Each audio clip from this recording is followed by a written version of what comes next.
Shalom Bapak Ibu Saudara yang dikasih oleh Tuhan. Saya bersyukur kita diberikan kesempatan untuk boleh merenungkan firman Tuhan pada pagi hari ini. Sebelum kita merenungkan firman Tuhan, mari sama-sama kita berdoa.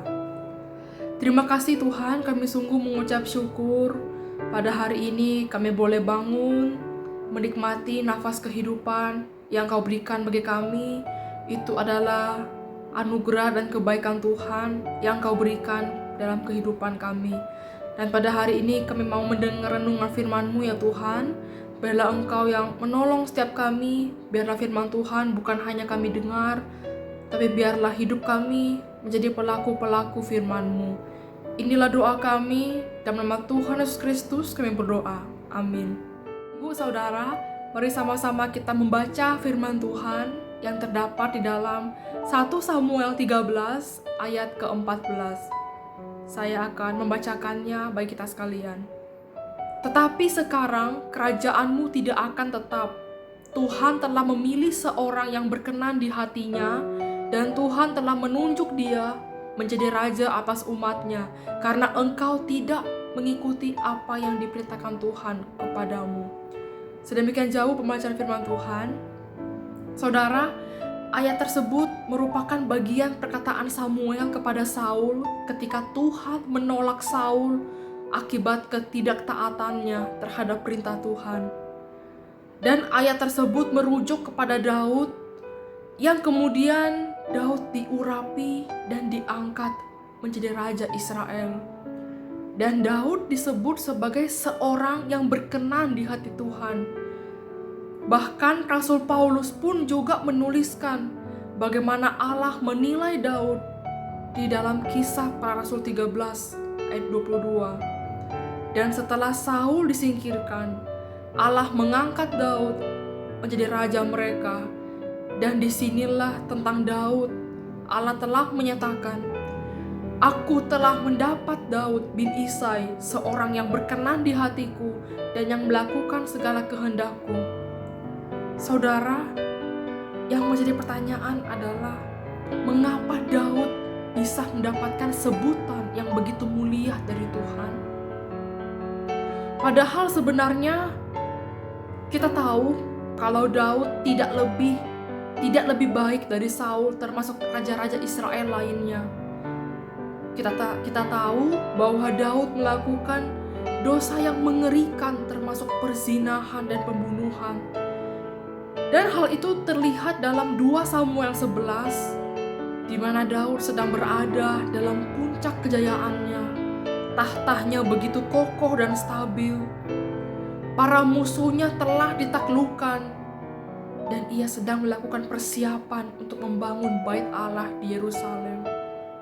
Dan saat itulah saudara, Daud jatuh ke dalam dosa. Ia mengambil istri orang lain. Kemudian dengan sengaja Daud merencanakan pembunuhan terhadap suami dari perempuan itu untuk menutupi kesalahannya. Dan kemudian Allah mengirimkan Nabi Nathan untuk mengingatkan Daud atas dosa yang telah ia lakukan. Dan ketika Nabi Nathan menegur Daud, saat itu juga Daud merespon dengan mengakui dosanya di hadapan Tuhan. Dan di sini Daud tidak berusaha berdalih, Daud tidak membuat alasan untuk membenarkan perbuatannya. Tapi di sini saudara, di sini Daud menunjukkan pertobatan yang sungguh-sungguh di hadapan Allah. Bahkan Daud pun menuliskan Mazmur 51 yang menggambarkan kehancuran hati atas dosa yang telah ia lakukan. Sekaligus ia memohon belas kasihan Tuhan dan pengampunan dari Tuhan. Saudara, hati yang hancur dan berduka merupakan satu-satunya cara untuk memperoleh pengampunan. Hal ini sejalan dengan perkataan Tuhan Yesus ketika ia menyampaikan khotbah di bukit.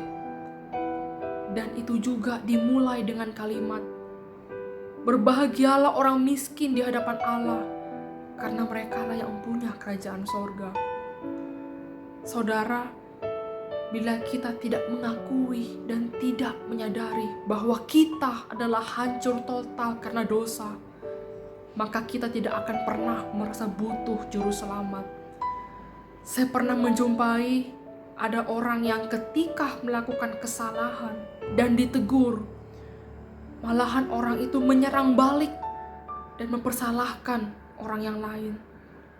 Memang saudara, dalam kehidupan kita yang tidak sempurna ini, ada banyak kondisi yang pada akhirnya kita bisa melakukan kesalahan.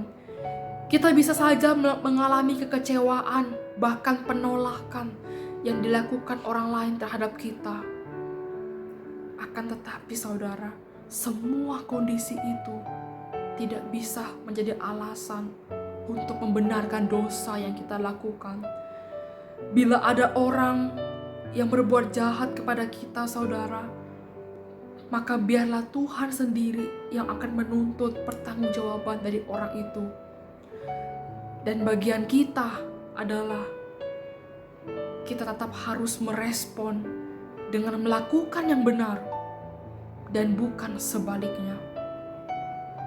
Karena itu saudara-saudara, dari renungan hari ini, mari kita belajar merendahkan diri di hadapan Tuhan. Kita juga adalah orang yang berdosa, yang dalam keseharian kita tidak luput dari berbagai kesalahan. Kita harus mengalami kehancuran hati bila kita ingin diampuni dan diselamatkan.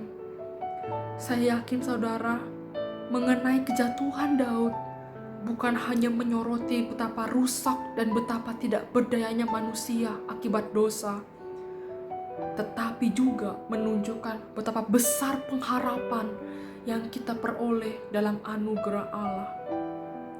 Pengampunan yang diberikan Allah kepada Daud itu juga dijadikan contoh oleh Rasul Paulus ketika ia berbicara tentang cara Allah menyelamatkan orang-orang yang tidak layak seperti kita, yaitu hanya oleh anugerah melalui iman kepada Tuhan.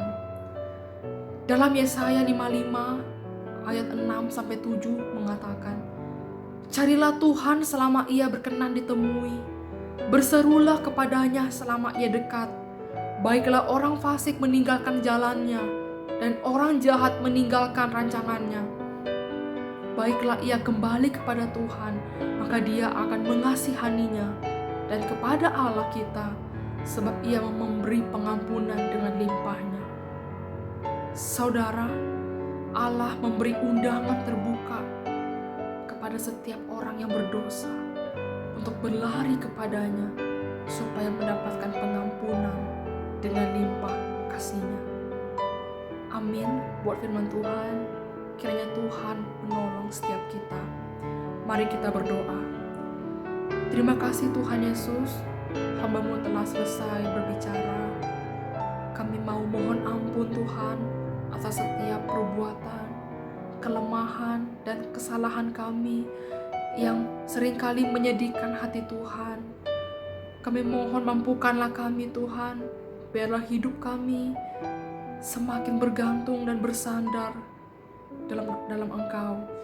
Dan tolonglah kami Tuhan, biarlah hidup kami dapat menjadi pelaku-pelaku firman-Mu senantiasa, dan biarlah hidup kami dapat menjadi garam dan terang bagi sesama kami. Terima kasih Tuhan, inilah doa kami.